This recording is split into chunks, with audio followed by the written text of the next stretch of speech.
earlier, we have to be able to say no. We have to know how to say no effectively, respectfully, and appropriately. So, as you and I both know, it's not realistic to coach people to say, hey, just say no and move on, because there's a ripple effect that comes from that. So what we've got to do, instead of just saying no with a brick wall, is saying, hey, listen, I can't make that 7 o'clock call tonight. I've got another obligation. However, tomorrow at 8 and 1 o'clock, I've got some availability. Which one of those options might work for you? So it's the old, hey, listen, I'm not going to be able to do it, but let me give you some alternatives. This is the Leadership Foundry podcast. I'm one of your hosts this week, Brandon Smith. And of course, the purpose of this podcast is to give leaders tools and techniques to help them get better. Normally, we interview leaders on their journey and their insights, but today I am the co-host with my other co-host, Randy Hain. Randy, how are you, my friend? I am very good. Good to see you again. Good to see you too. So Randy, today we're going to talk about something that I think is so critical for leaders today. It is something that comes up in our interviews with leaders. Mm-hmm. It's a systemic problem, not just for individuals, but for cultures. Mm-hmm. We're going to talk about boundaries. Boundaries, yes. How we set those, what are they, how we honor other people's boundaries. Mm-hmm. So I'm going to set this up a little bit, and then I'm going to kick it over to you for your thoughts on this. Sure. So recently, I've got a couple clients that have been promoted to vice president, mm-hmm. and they are high potentials, high performers. They're still fairly young in their career. And the feedback that I'm getting in my 360 interviews is consistent for both of them. While they've been amazing and deserve the promotion, they got there by saying yes to everything. Mm-hmm. And the consistent feedback is now that they're vice presidents, they've got to learn how to say no. Mm-hmm. They've got to protect their teams, protect their departments. Otherwise, they're going to commit to things that their teams and departments just can't deliver on. Right. So there is this kind of pivot point where we've got to learn how to set boundaries. That said, there's also benefit earlier in our career on saying yes to things. Mm-hmm. So I would love to get your perspective on this topic. So when you think of boundaries, why, maybe a good opening for this, Randy, is why is it so important? Why do you think it's important for us to even be talking about this today? I love this topic. I mean, it is absolutely something that you and I both deal with every day. And I think there's a real pervasive issue out there. It is a problem in almost every team and every organization we work with. So to keep it simple today, it seems like we probably want to look at two buckets, in my opinion. So I would say on the individual side, you have to be able to define your boundaries and protect them. So that's one. The individual, and maybe by extension, the culture of a company needs to be good at defining and protecting. But then on the other side, we need to talk about how do you respect boundaries. Yeah. If you're a leader and you've got team and teams reporting to you, how do you respect the boundaries of others and promote that thinking? So it seems like we've got two buckets, the individual define and really protect, but also on the other side, how do we teach people to respect boundaries? That's my take. And it's really interesting because would you agree, and I throw this back to you, early on in our careers, many years ago, back then, it was kind of a badge of honor to work 60 hours a week. You never turned work off. You did whatever you could to get promoted. And there were just no boundaries because we needed to move up the ladder as fast as we could. But isn't it interesting as we and other leaders like us get a little older, a little more mature in our positions, that we start to really think a lot more about boundaries? So it's almost like when you start your career, we don't think about it, but later on we do. Is that your take? What do you see? I think that's definitely true. I think you definitely get a new perspective and new appreciation for boundaries. Mm-hmm. The older you get, you have more life demands mm-hmm. and things you want to be part of in life that you don't want to miss out on, particularly family. Mm-hmm. So I do think there's that element. I think the other element that makes it even more complicated today is when you and I started our careers, there was some degree of natural boundaries mm-hmm. in that you couldn't quite work as easily from home. Yes. As you can today. Yes. So when people would overwork, they would just go to the office and stay all day or all night, right? They would stay a long time at the office. Now you can really work anywhere. Mm-hmm. And there's almost that expectation. People ping other colleagues while they're on vacation, expecting them to respond. Mm-hmm. So I do think it's definitely a topic, an issue that is prevalent today. Mm-hmm. So as we're thinking about boundaries, I'm going to take a kind of a side step for a moment away from our normal role as kind of co-founders of Leadership Foundry and executive coaches. And I'm going to go back to my roots as a therapist. Mm-hmm. And my personal belief around boundaries is it's one of those life skills that we all need to develop. Agreed. Learning how to set those boundaries. Agreed. Both professionally and personally. And it's hard. It's really hard. And for some of us, it's really hard, particularly if you're kind of people pleasers. It's a real challenge. And I remember doing this in my own life and still doing it in my own life. And this misconception that the hard work was learning how to set the boundaries, that's actually not the hard work. The hard work is defending the boundary after you've set it. Yes. Yes. Because you think you're going to put this wall up and everyone's going to go, oh, Randy's got a wall there. That we should honor that. Yeah. No. Yeah. People say, there shouldn't be a wall here. When did that pop up? Let's break that down. Yeah. So we have to be really aware that when you set a boundary, that's not the hard work. The hard work is be prepared to defend it. Because the first thing people are going to do is try and knock down that boundary. Yes. And that can be as subtle as, I have time on Friday mornings where I'm not taking any calls or meetings. I'm working on strategy. Well, people are going to try and squeeze themselves into Friday mornings. And if you let them get away with that, well, that's no longer a boundary. Well, doesn't this all come down to, from the point of view you just put out there, we have to be able to say no. We have to know how to say no effectively, respectfully, and appropriately. So, as you and I both know, it's not realistic to coach people to say, hey, just say no and move on, because there's a ripple effect that comes from that. So what we've got to do, instead of just saying no with a brick wall, is saying, hey, listen, I can't make that 7 o'clock call tonight. I've got another obligation. However, tomorrow at 8 and 1 o'clock, I've got some availability. Which one of those options might work for you? So it's the old, hey, listen, not going to be able to do it, but let me give you some alternatives. It's no, but it's respectful, and I'm giving you another option. I think we also have to be willing to confront the people that are trying to invade and get past our walls. So I think we have to be willing to sit down with them and be respectfully candid and say, hey, listen, Brandon, I've noticed that you've been inviting me to these Friday morning meetings. I just want to be super clear. Thank you. I appreciate the invitation, but I've got something that is an ongoing Friday commitment for me. So I'm not going to be able to make that. Let's take a look at some alternatives. I just want to make sure we set the expectations for each other. So a willingness to sit down with the person that's violating your space and talk to them about it. Would this person also be called a time thief? That may be something that I was going to bring up later, but yes, it is a time thief. One of your favorite terms. I love that, Randy. Yeah. And I think you're right. Those people, they kind of poke at your boundaries and, Yes. and putting them properly in a respectful way and honoring your boundary and putting them in the right place. Now, something that you said, I really want to make sure everyone heard. When you talked about how you say no, you actually did that in the right formula. You didn't just say no and then stop. You said no and then immediately pivoted to an alternate solution. Yes. You redirected them.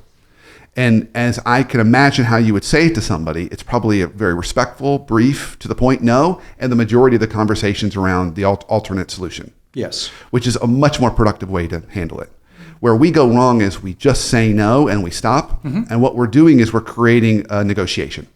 We didn't mean to do that, but we did. We said no. And it's almost like if the other party can counter our no, then they win and they get to squeeze their meeting in on Friday morning. But there's another strategy that I would encourage us to think about employing. So it's the can't do it, but here's some alternatives. That works.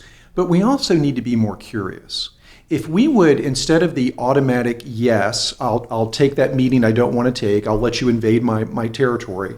Instead of that, what if we start asking polite questions? Hey, Brandon, just hold on a second. Help me understand a little bit about what the meeting is for. What is it that you need me to do? Do I have a role to play in that meeting? Can you send me an agenda? I'd love to understand a little bit more about what we're going to do.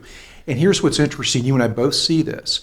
The more questions we ask, the more details are put on the table, we can then clearly see, well, wait a minute, you don't actually need me there at all. What you need is my colleague, Sally. Sally would be a great person to go to that meeting.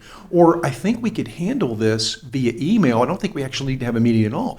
But the point is, start with questions. Instead of the immediate, okay, I'll let you invade my territory once again, it's questions to qualify, and then we can determine what's the real answer here. Yeah, and to that point, it might be, well, yes, we can meet, and you do need my help, but you only need 20 minutes. Yes. You don't need an hour. Yeah. And in typical corporate world, everyone asks for an hour meeting. Maybe 30 minutes, but it's usually an hour. Well, they don't always need an hour. Yeah. So you can kind of determine that a little bit better. So so we were talking a little bit about how we kind of set that professionally. I'm curious from your vantage point. Is there a time when saying no becomes more important for us in our career? And is there a time when we shouldn't say no as much? I mean, if we're right out of college, should we be immediately setting boundaries with our manager saying, I've got a commitment, no, I'm not going to help you with that, I can't do that? I mean, is that a good idea or is that more risky? See, I immediately thought of priorities. As soon as you said that, I thought about priorities. And when you said, as we get older, as we grow in our careers. So what's happening in tandem with growing in our careers is we're also probably getting families. We're extending our personal network. We've got potentially spouses or partners. We've got children. Maybe our circle of friends has grown. Maybe our involvement in the community is getting bigger. That life outside of work is growing. So when you think about what we're talking about with boundaries, you want to now protect that time that you've got with that outside side of your life. So even more importantly, as we get a little more established and build those families and build that personal network, we want to make sure that we reserve time for that, because I think we both would agree that's more important than work. When you take care of what's going on outside of work and you're healthy and you're investing there, you will always show up better at work. So I think that's one of the most obvious things is, you're going to get older and you're going to build that life, protect that life. And I think what happens is, maybe it's the two leaders that you mentioned earlier at the beginning, they've grown in their careers, they've gotten promoted, and they went all of a sudden from just being part of the team to leading the team or being more senior, and they had to probably also take into account, I've got a life outside of work, and am I protecting that? That's probably a dilemma that they're facing. Yeah. So I think it's almost a good time to pivot over to how we respect boundaries. But one of the things that we see, and this is for another podcast, we're very big proponents on when you get to a more senior role as an executive in an organization, to have the help of an executive assistant. Yes. And from my vantage point, one of the big purposes of an executive assistant is they help you set and protect boundaries. So maybe comment a little bit on that. What's the value of having someone who can help you protect those boundaries? If you've got access to an assistant, not everybody does, but if you get to a level in your career where you do have that access, I think if there's anybody that you have to be in sync with, it's your assistant. They need to understand very clearly, these are my boundaries. These are the things that I will say yes to and that things I will say no to. And I need your help, whoever you are, to help me with that. Because one of the things that I see is people, if they get an assistant that's not, trained on the expectations, they will hammer and pepper that assistant and wear them down and get on your calendar. So you need to make sure that you two, whoever that person is, you guys are in lockstep. So I think that's really important. But you and I both have executive assistants, and I can't function without having Arlene at my side. She's fantastic, and she schedules my life. But she also knows what my preferences are and the things that I will not compromise on. And if it does get to the place, this is important, where someone that she's not quite sure of needs to get access to my time, rather than just say no, she may say, I've got one I don't really understand. Can you help me think about this? So she knows how to elevate things to my attention that she's not sure of. Yeah. And I think just as a general life principle, as we get older in our lives, more people want our time. Yes.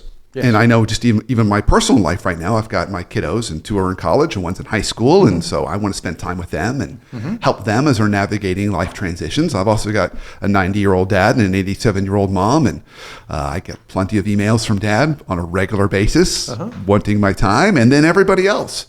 So it's managing all those demands. And I'm thankful and appreciative of all that, but it's also challenging because if I'm not careful, I'll find myself exhausted and a little gobbled up. So the boundaries kind of help me stay protected. So that's a segue. Now let's talk about how do we honor other people's boundaries? So maybe a good starting place is, why is this even an issue for us, Randy? What do you see in companies and organizations today that would suggest we're not honoring people's boundaries? So I'm gonna call out what I think is the most common excuse that I hear, and I bet you hear it too. And it's all based around this idea that people are sending emails, scheduling meetings after hours, sending emails after hours, and on weekends. It's an ongoing, prevalent issue. Every client I deal with is facing this issue. So this is the problem. People that are invading your time, your space with those emails, maybe and maybe they're scheduling calls, but it's usually just emails and that sort of thing. Their excuse is, well, I don't expect them to respond. I sent the email at 10 o'clock at night, but I don't expect Brandon to respond to me. And that is just wrong, because people are going to read that email, which in itself is an invasion of time and space. So they may get the email. You may feel really good about the fact that I cleared my desk, I worked all night, I worked all day Saturday and Sunday, and I got all my emails out, and life is good for me. Well, the problem is you have now involved your colleagues. They receive the email. Some of them are going to feel compelled to respond. And even the ones that don't respond are still probably reading the email. Why? Because no one wants to feel, like they're not being a team player. They may be living in fear that if I don't respond to you, there might be a negative reaction. So there's this silly myth out there that just because I'm sending emails after hours and weekends, no one needs to respond. And you know it, you and I both know. They are. They're watching the emails, they're looking at them, and they are responding. So I think that's one thing that we want to really talk about today, just for a minute, is let's stop doing that. Let's start using the delayed send on Outlook. It's an easy feature. If you want to work until 10 o'clock at night, that is your prerogative. Good luck.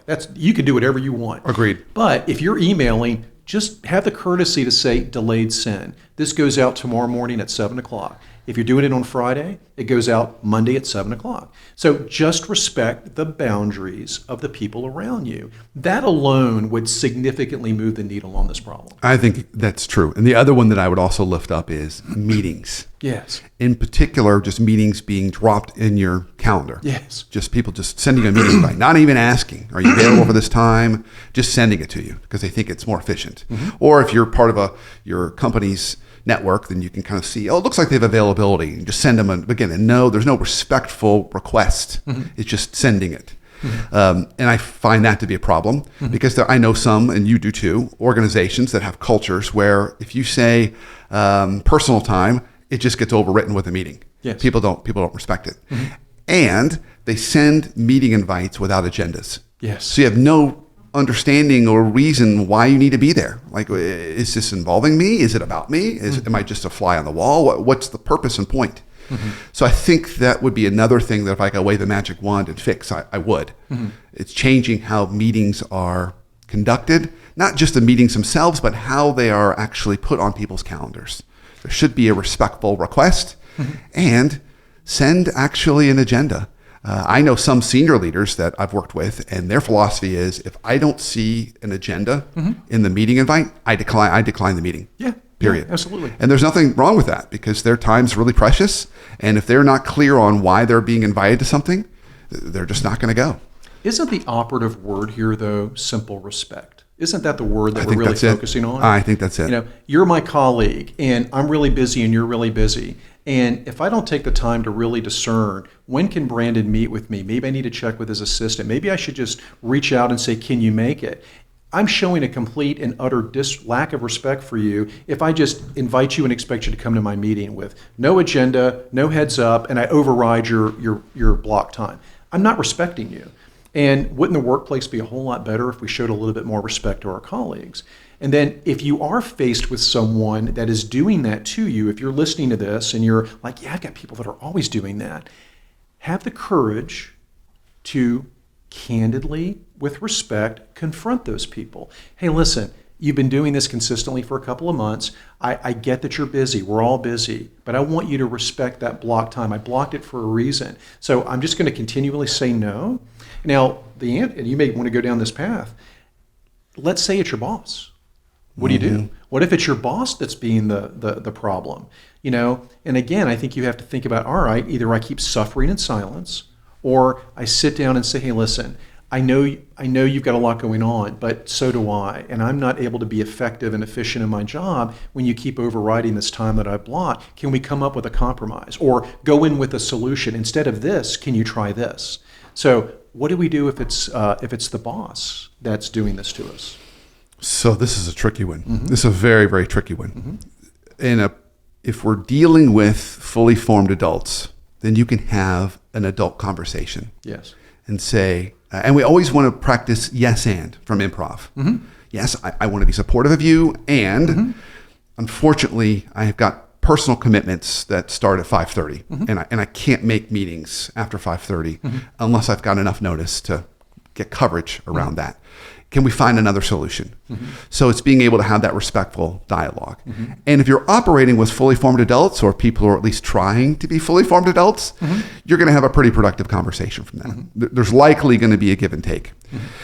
This is going to be interesting, and this is probably a good segue for us as we're starting to kind of close out the conversation around boundaries. Not everyone is going to get it. Right. Not everyone's going to get it. Right. You're going to have family members. You're going to have workplace colleagues. You're going to have leaders that just don't care. They just don't care. They just figure, no, this is they view it as a game. Yeah. You're setting a boundary. It's really a game that if I can maneuver around that, I still get what I want. And you're going to run into that issue. I mean, that does happen. Hopefully not a lot, but it does happen. And you and I have worked with, it doesn't happen too often, but every once in a while we get that narcissistic leader that we're working with. And there's a lot of unique, interesting traits about narcissists in the workplace and narcissistic leaders. But one of them, as it relates to this topic, is they do not respect boundaries. Yes. And even more specifically, they don't like to use email, so they love to just pick up the phone and call people, typically on the weekends. Partly because it can't be tracked. Email it leaves a trail, whereas a phone call doesn't always. And narcissists like that because they can always gaslight later and say, I never actually said that. But that may be another issue that folks may be encountering, is a leader that just calls them at all hours. And then they feel that pressure. So let me then flip it to you, Randy. If you run into a situation where you're doing all the simple respect that we've talked about today, you're having those adult conversations, and someone's just not getting it, what do you recommend? So, there are a couple of things here, and I'm just going to call it the way I see it. So if you're dealing with someone that, quite frankly, doesn't respect you or boundaries, if someone, quite frankly, is kind of bordering on bullying and overly aggressive behavior, it might be time to rethink your situation. Do I really want to work in an environment that shows me such a lack of respect? It might be time to dust off the resume. I don't say that lightly. That's a big decision. But if you're not making headway with a candid, respectful, pushback approach that you think is reasonable, reconsider your options. It's not a jail sentence. So again, it might just be time to move on. Certainly you could think about getting HR involved. That can be messy and a little bureaucratic. But I think sometimes you just have to say, I don't want to work for this individual who doesn't respect me. And you have to really ask that for yourselves. Everybody's got to go through that themselves. I'd like to flip it just a little bit because I think we should also just quickly examine what are some of the reasons why we have such a problem with this. And two that I would just throw at you to consider. One is we are so inefficient with time. We waste so much time in unproductive meetings. We talked a lot about no agendas and all of that. So I think we go through the day with just this huge inefficiency. But I think one of the other issues that we've got is poor planning and procrastination. One of the reasons you're getting the 4 o'clock email about, hey, over the weekend you need to do X, is because those around us probably have procrastinated and they're not good at planning.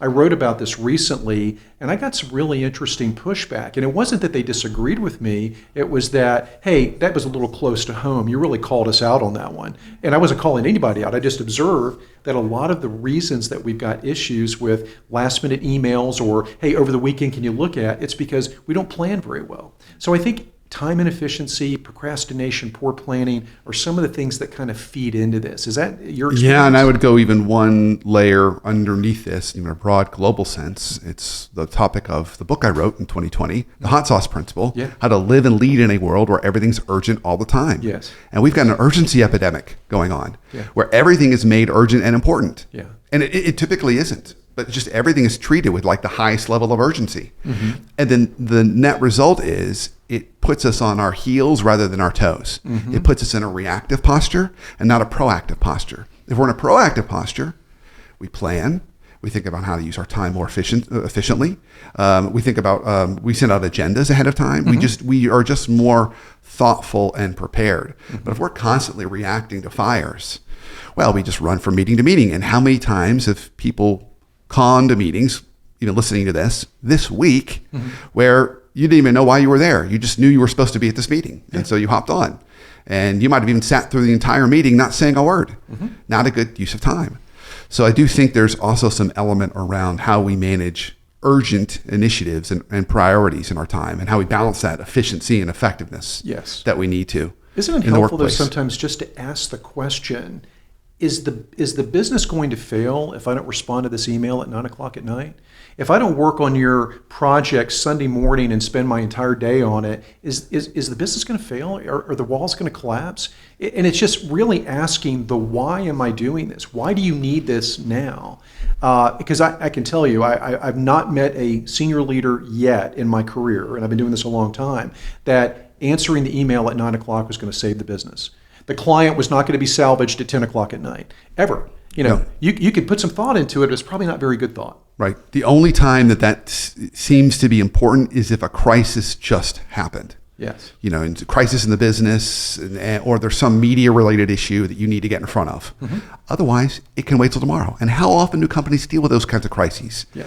Not that often. And no one wants to be the person to say, it can wait till tomorrow. Nobody wants to be that guy. Right. That's very true. Although we're all thinking it. So, Randy, we've covered a lot of ground today. Is there anything we haven't talked about that you can think of as it relates to boundaries? Anything that would be valuable for us to add into our kind of discussion today? Just one thing, and we didn't really get into it, but I think we need to be thoughtful about, going back to your earlier premise about, establishing boundaries and defining boundaries.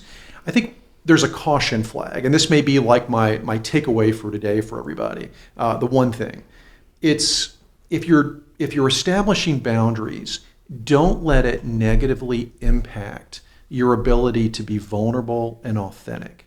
So be cautious. It's one thing to build boundaries, but don't build silos with 10-inch thick walls. So if you're going to build boundaries in your life, don't let it preclude you from being vulnerable and authentic. So there's discernment, right? You've got to be very thoughtful about, hey, I want to build some boundaries in my life. I want to kind of protect my calendar. But also sometimes people have a tendency to say, I will never talk about anything other than work at work. I will never talk about anything other than personal when I'm not there. So at work. So I think we need to be thoughtful not to let that dampen our ability to be vulnerable and authentic. That's an insight I would just share. Yeah, and as you were talking, and I think about myself, I think there's a couple steps for us. Mm-hmm. The first is really understanding, being able to sit back and reflect and say, what is it that I need or want that I'm not getting right now? Mm-hmm. Because that may be a way we can start to think about boundaries. For mm-hmm. example, I notice I get exhausted by 4 o'clock. Maybe I need to work earlier, like your schedule. You work earlier in the morning, but then by 4 o'clock, if you can, you try and start to move towards wind down for the day. Yes. And that works really well for you. So you set that boundary at 4, and Arlene knows that, and there's that. So it's that self-awareness, that's first. The second thing where I struggle with personally, this is my own personal battle. I'm getting better at it. But I'll then go through the process of setting the boundary, and then I take it personally when the person tries to attack the boundary, and I get agitated. And then if I have the conversation, it's going to come across a little edgier. Mm-hmm. So I think for me, the work is don't take it personally. Yes. And when you have that conversation, just try and do it in a very calm, respectful way. Mm-hmm. And maybe others listening to this have that same challenge. But I think that's another part, is how do we have that conversation? The third thing I would also add is I know some people that set boundaries in their mind, but don't actually tell the person that they're setting the boundary with. Oh, totally agree. That they set a boundary. Totally agree. That's not really setting a boundary. That may be the first step in setting a boundary because you're starting to notice and you're mentally preparing yourself. Mm-hmm. But if the other person doesn't know that there's fences in your backyard, you need to let them know there's a fence there. Please don't hop over it. Now, they probably will, but as we've talked about before, that's an opportunity for you to remind them. The second point you made, I just want to come back to it. I loved all 3 of those, but the second point you made about taking it personally.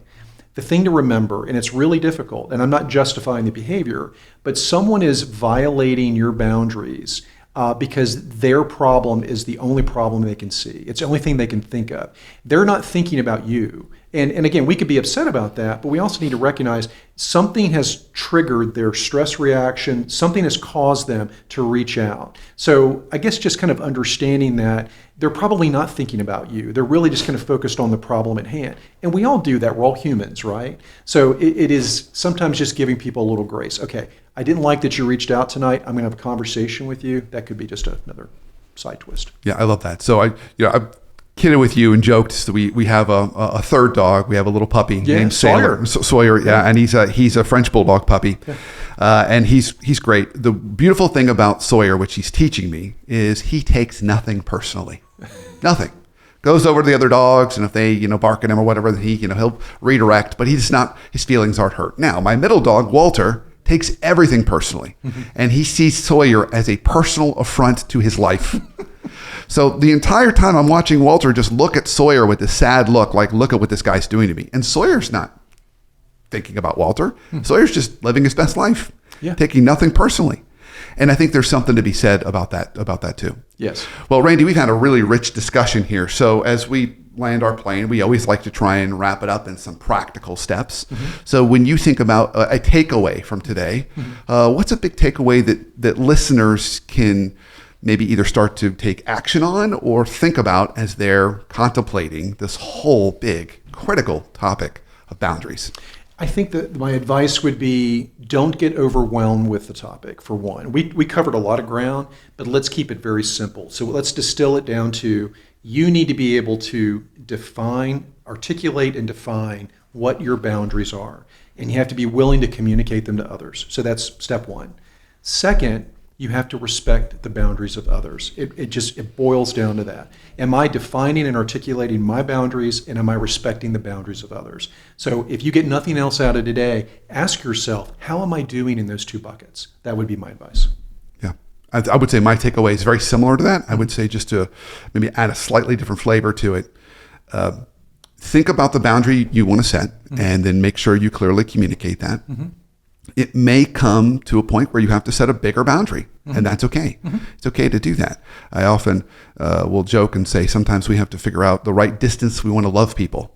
Sometimes it's right next to someone. We can work with somebody and love them. Other times it's a Christmas card.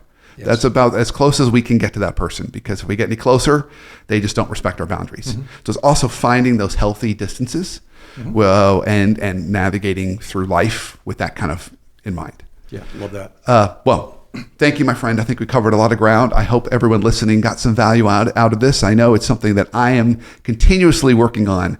So it's a life skill that we know our clients and all the human beings that we love and work with in life can benefit from. I suspect there's a part 2 of this episode. I have a feeling you might be right.